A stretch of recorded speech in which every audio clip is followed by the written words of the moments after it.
大家好，我是小美。今天刚买回来的鸡腿，准备用它分享好吃的。先将鸡腿全部剁成小块，装入较大一点的碗中，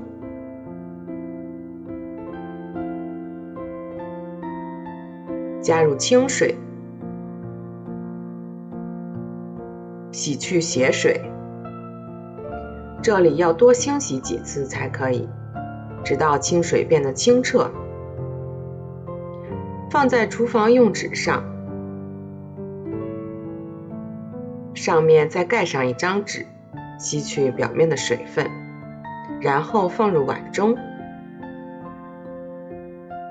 准备一小块鲜姜，先切成薄片，再切成细丝，放入鸡腿块中。再准备一点小葱，切成小段，同样放入鸡腿块中。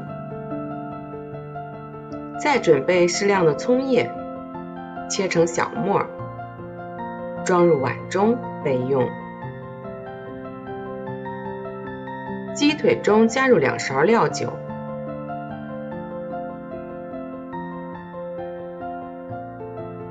，2勺生抽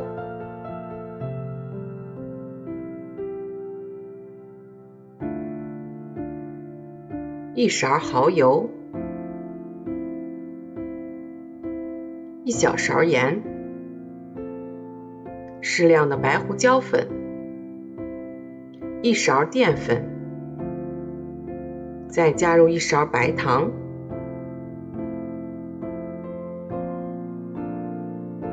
，1勺食用油，充分的抓拌均匀。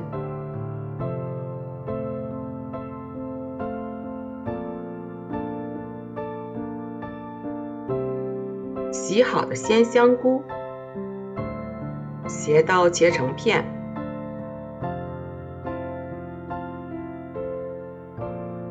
放入腌鸡腿的碗中，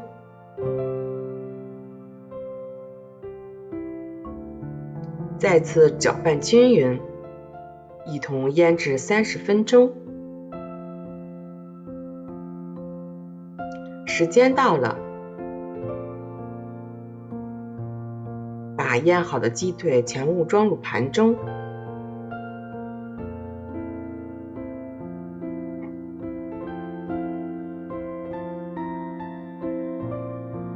蒸锅烧开后，再把它放入蒸锅中，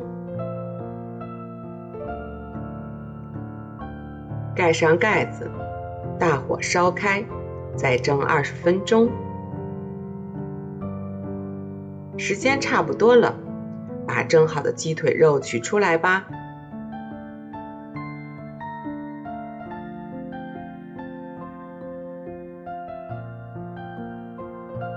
最后再撒上些葱末，装饰一下就可以了。喜欢吃辣的朋友还可以撒些小米椒，也是不错的。汤汁吸收了鸡肉的鲜美，鸡肉中略带香菇的爽滑，美味可口又非常的营养。